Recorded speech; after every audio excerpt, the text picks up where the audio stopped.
Hi, my name is Fanny and I'm a braider and hairstylist from Los Angeles. If you're new here, welcome, and if you're returning, I have a couple of updates. So firstly, I'd like to thank you guys for being patient with me. I haven't posted in a little while, and that was because I was studying for my MCAT and I did successfully on that. So if you guys would like to see a video on that, I could also post that.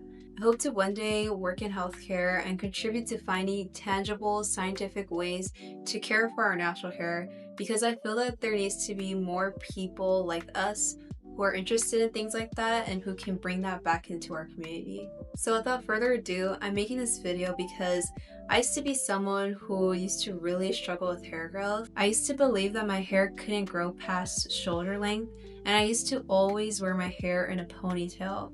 And eventually I was able to find tangible ways to allow my hair to grow, and I wanted to share them with you all today. So today in this video, I'll be sharing 10 things I learned along my journey that I feel can help you all in your journeys. And before I get into this video, make sure you like and subscribe.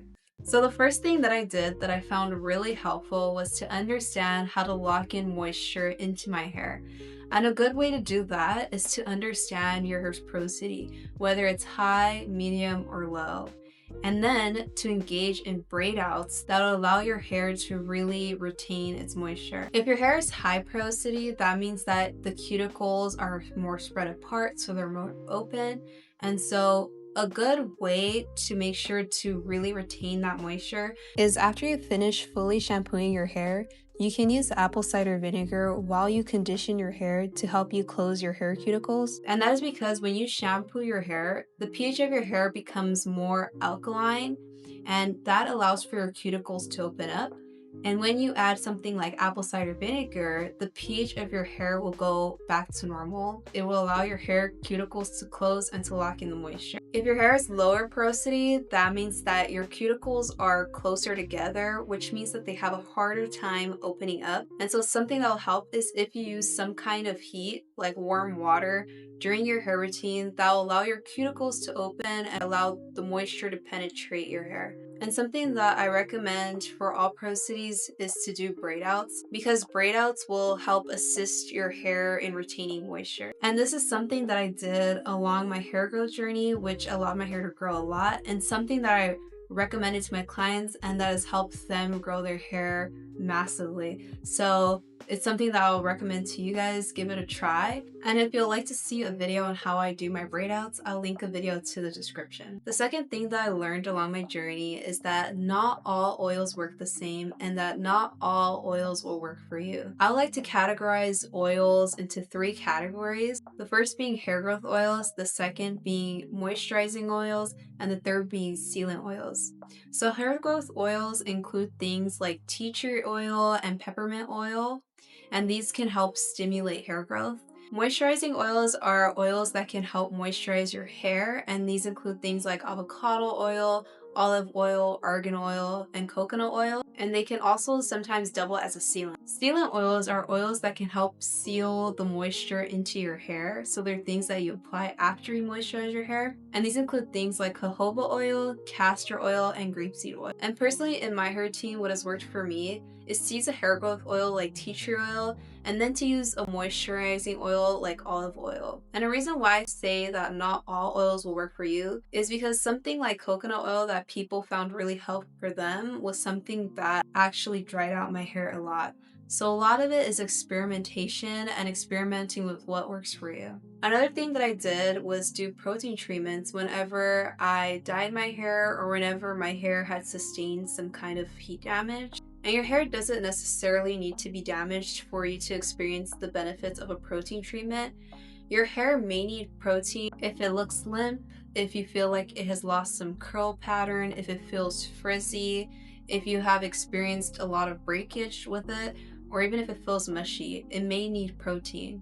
And so a good protein treatment that I'll recommend is Apogée's 2-step protein treatment, or you can use egg whites. And you can use egg whites because egg whites contain a lot of protein. And so the way that I use them is after shampooing my hair, I would leave in egg whites on my hair for 30 minutes and then rinse it out with cold water. Another thing was wearing my hair out for extended periods of time, and I found this to be incredibly useful because when I had my hair in protective hairstyles constantly, or when I had it in ponytails constantly, I noticed that my hair wouldn't grow. And the only time that I noticed my hair growing was when I was able to feel confident enough to wear it out. And I realized that this was because you're allowing your hair to have that room to grow and that you're also not manipulating as much. So you're not experiencing as much breakage. So you'll experience that you're retaining much more length when you allow your hair to just grow in its natural state. And so with that, an important thing is to limit the amount that you're actually touching your hair, because the more you touch your hair, the more that your hair has a chance to experience breakage and the less that you'll see length retention. Another important thing that I did was trim my hair every 3 to 4 months. And this is important because as your hair grows, split ends are just inevitable. And if you leave split ends for long enough, it causes breakage up the hair shaft. And when your hair constantly breaks like that, it's hard to see any hair length retention. So it's important to get rid of split ends so that you can end the cycle of hair breakage and so that you can see more length retention. Along with that, a major thing that I paid attention to along my hair growth journey was paying attention to how I was detangling my hair and how I was removing my protective hairstyles like braids. And this was really important because when we detangle our hair and when we remove protective hairstyles, we're doing a lot of manipulation to our hair. And in these processes, this is where a lot of our hair loss comes from. So if we're more gentle with how we detangle our hair, and if we're more careful with how we remove our hair from braids and other protective hairstyles, we can limit a lot of the hair loss that we're seeing. So I realized when I was more careful with this, the hair growth that I would see for my protective hairstyles, I was actually able to retain it. Another thing that helped my hair to grow was changing my mindset to how I saw my hair. It's important to pay attention to the activities that you're doing that are causing you to lose hair strands daily. And just limiting those activities adds up and you will see a lot of hair retention. And for me, one of those things was doing slick backs every day. And I noticed that when I stopped doing slick backs, I was able to retain a lot of my hair length. And that leads me to number 8, and that is to limit the amount of protective hairstyles that cause tension to your hair. And these are a lot of common protective hairstyles like box braids, boho braids, and things like that.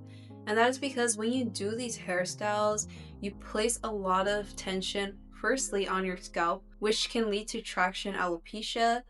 And then also in installing and in taking down these protective hairstyles, you're increasing the amount of hair breakage that your hair can experience, so you will not see a lot of length retention. And also when your hair is in these protective hairstyles, you're not able to moisturize your hair as frequently, which can leave your hair dry and brittle. So number 9, an alternative that I would do is low tension protective hairstyles.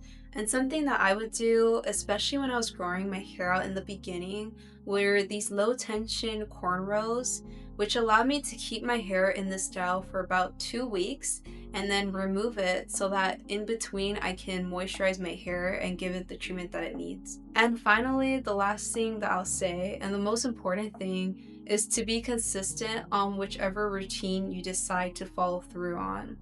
So the first thing is to find a routine that works for you. And then the second thing is to be consistent on this routine. And this is important because, especially in the beginning when I found that my hair wasn't growing, I would have a routine that I would use expecting my hair to grow. And after 4 weeks, when I didn't see any hair growth, I stopped it immediately. And by doing that, I wasn't giving my hair enough time to see results. And so what was really the difference was when I found a routine and I stuck to it for about a year or two, and then I measured my hair length to see if I saw any hair growth. So how do you know if a routine is right for you? You'll know a routine is right for you when your hair feels moisturized most of the time, and that is not using things just like water, because there is such a thing as water damage. Your hair will moisturize, not wet, and when you feel your ends will feel smooth instead of brittle.